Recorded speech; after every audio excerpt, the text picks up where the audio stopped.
Welcome back to the channel. So let's show you this Willys Jeep. A lot of you are new to this channel and have been asking about this Jeep. What it is, how old it is. Well, right, you've got to rewind, but history lesson. World War II, end of World War II, the war was won obviously, and 600 odd thousand Jeeps have been made, plus enough spares to rebuild them all about 2 to 3 times each. That's how many spares there were. So here is a picture of some of the 22,000 Jeeps that were gathered, deposited just outside Paris, and the contract was given out to the Hotchkiss car company to rebuild Willys Jeeps for use in the French military. The French had no army left as such, no vehicles by the end of World War II, solely relying on fellow Allied equipment.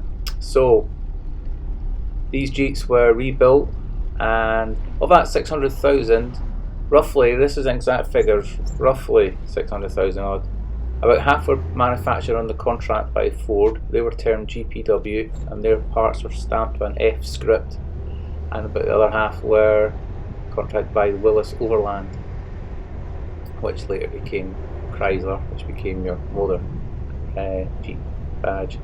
So these vehicles were rebuilt, put into military service for the French.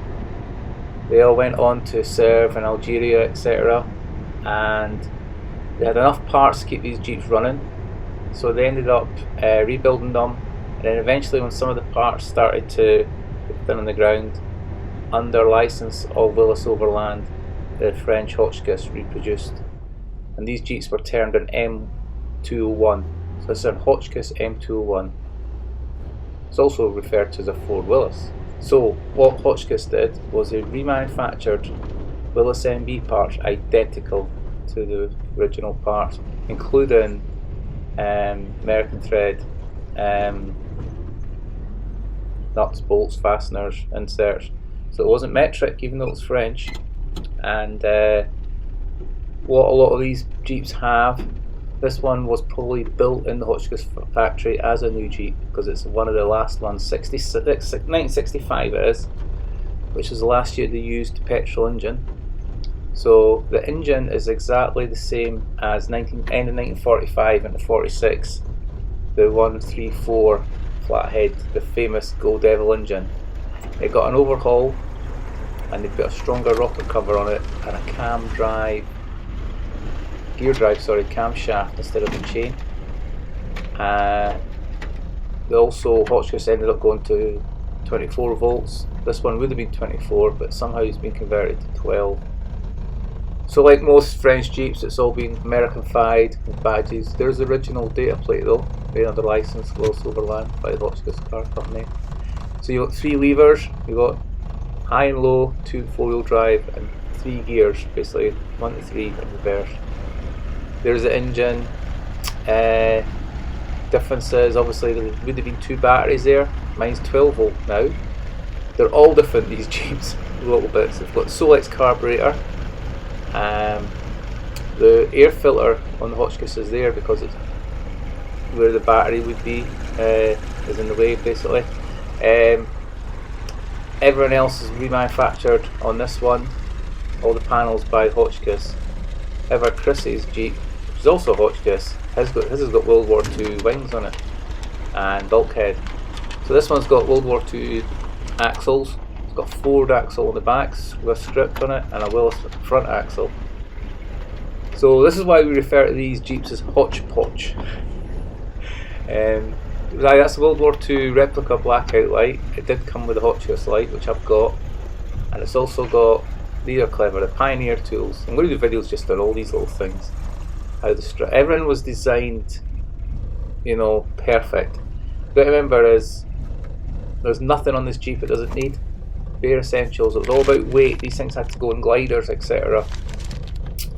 However, every single little part is so cleverly designed.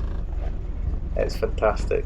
So you are sitting on the petrol tank, which might be a bit alarming to some folk.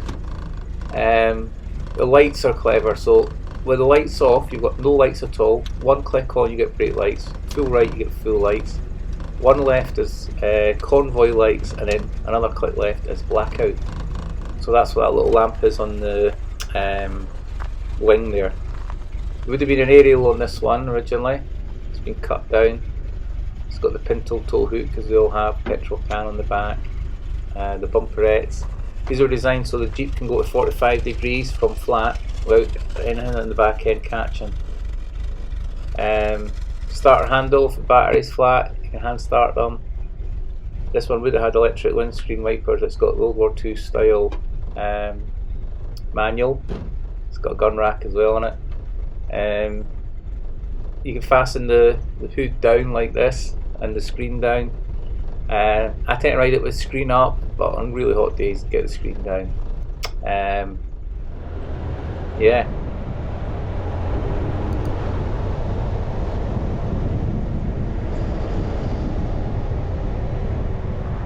What they like to drive, they're good fun. And remember, you've got absolutely no safety equipment in these.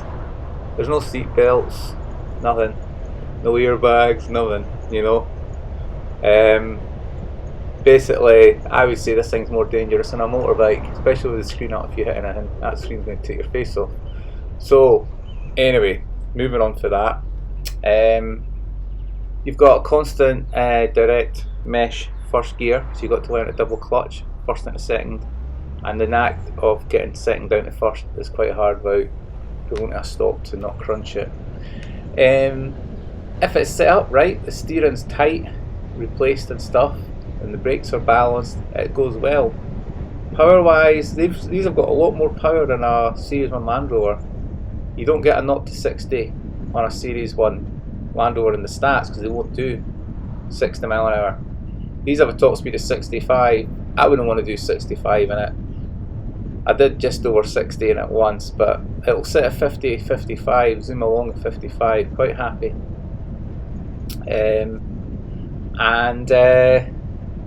It's so much fun.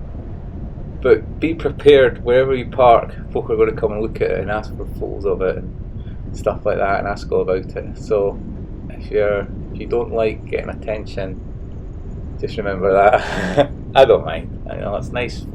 It puts a smile on folks' face when you pass. You get a lot of folk waving and stuff. It's nice, and it's a bit of history, isn't it? It represents probably one of the most iconic vehicles that's been said of World War II. It's been said that either the Willys Jeep and the B-17 probably were the success machines that won the war for the Allies. However, it gets all its. The films don't do it justice, because it's all about Band of Brothers, Saving Private Ryan, Normandy and stuff. What made these Jeeps come into their own was the Desert Campaign, as you've seen in SAS Rogue Heroes. When the SAS got these and they joined up with the Long Range Desert Group, they had a vehicle that could get through the desert, get up the dunes, down the dunes. Four-wheel drive concept just took everything to a whole new level. And it is the original 4x4. Is or something. I mean, it was a life dream for my kid to get one of these. I had the Action Man one, and that's why, if you look at the bonnet numbers on mine, it is the Action Man number. Because of being French, be it built by the French or went into the French, all its original history is gone. All the original data plates and stuff were all taken off them, and Hotchkiss number stamped on. So a lot of parts have a Willys part number, but then there's a Hotchkiss stamp beside it, which is an H and then a code. But yeah, they're just so good fun. Mileage wise to the gallon, 20-25 max.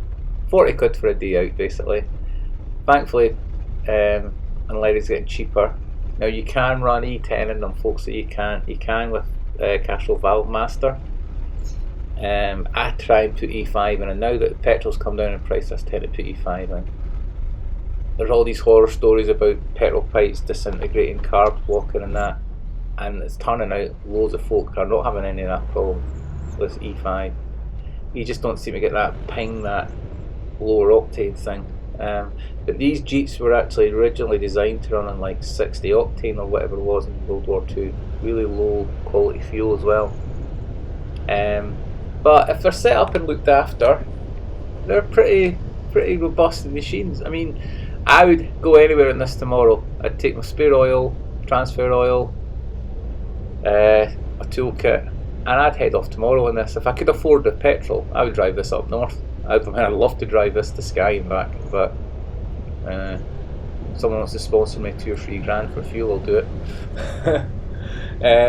Off-road though, absolutely phenomenal. We don't ride these hard off-roads because they're valuable. You're not get one of these for under 16, 17, 18,000 pounds without needing work done to it anyway. And if it's got a wartime history, even though it's got a lot of aftermarket parts, you're talking 20, 30 grand now. So that's why most of us buy Hotchkiss Jeeps, because they're more reliable, they're stronger, and you can use them. You can use them all the time. You don't worry about the damage that you're going to do to it, and you can get every part for these as an aftermarket part. And there's loads more now because they've all been imported in from Europe. They went back to Britain, they went to the States, they're coming back for the States, getting rebuilt. And this whole 1940s thing's getting massive now, the reenactment sort of stuff as well, big. More so down south of England, with folk going across to Normandy every year and that. I don't go to car shows, I'm not interested in that. I want folk to see this thing out and about, driving, getting used. I like nothing more than just going to the shops with it, or going to see my mum around the coast, just using it and enjoying it in a good weather. Yeah, I just service it as the book tells you to do. Oil filter, plugs, points, fluid levels, coolant's the big one. Keep an eye on your coolant. Mine used to use quite a bit of coolant until I got a new radiator cap. Simple little fix, 12 quid fix. Just put a new clutch in it. That was a bit of a drama.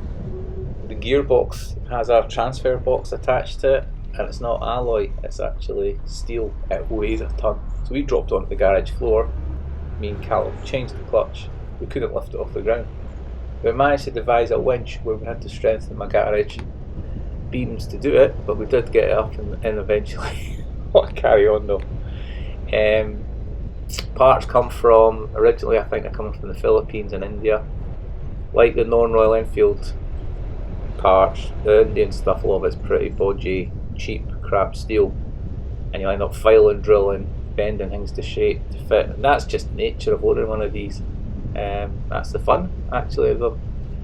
It's a mechanical kit for grown-ups, that's what it is.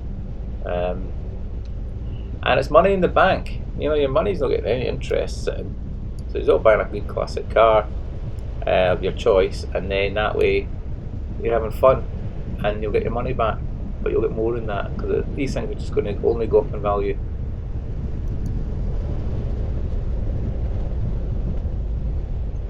So if you're a right Jeep anorak, you can tell the difference between the Hotchkiss and the Willys Ford World War II Jeeps. Small details. However, what Hotchkiss did was really clever, because they took the Willys MB and they improved on all its faults. So it went to 24 volts electric, so it started up brilliant. They put stronger suspension springs on it, leaf springs, made a stronger chassis, reinforced it. Just small subtle changes. So they stopped using canvas on the seats and the roof, and they just turned it to a PVC plastic. I've got all the original French stuff, including the Bakelite steering wheel. But I wanted mine World War II looking. Now here's a wee fact for you. Nearly 99% of all your Jeeps you'll see in Saving Private Ryan and Banner Brothers or Hotchkiss Jeeps, because they start every time on the button. The 6 volt, you get 2 or 3 goes at that, and then you're getting the starter handle out, and the Carter carburetors, they run rougher. To join Military Vehicle Trust, basically allows you basically to buy deactivated guns. So I do want to get a 30 cal on this soon. It deserves to have a 30 cal on it, definitely. So I'm starting to look forward to seeing that. That'll be cool. So yeah, very satisfying to own. Good fun. and something you're not scared to use. Gentle off-roading and stuff. So you need to park up for photos in places and stuff. It's ideal. But yeah, most folk usually stop and let you in and stuff. And there's always something else to buy to add on to it. So I managed to pick up, I've got modern fire extinguishers on it, just sprayed them green. But just last week I managed to pick up a 1960s Irene fire extinguisher, which was issued to all military and government vehicles right up to like the 80s and stuff. So here it is here. So it's obviously 1960s, so that's probably been on some British, it looks like it's British colour. You notice all the greens are all different. British green seems to be a bit glossier than American drab green. But it's all wee bits you add on. And I've got a French first aid box there. And I've got a French torch. So I'm keeping the Cold War theme going with mine, even though it's got American markings. The more I use my Jeep and do stuff with it, the more I'm noticing this blue paint starting to appear from under the respray.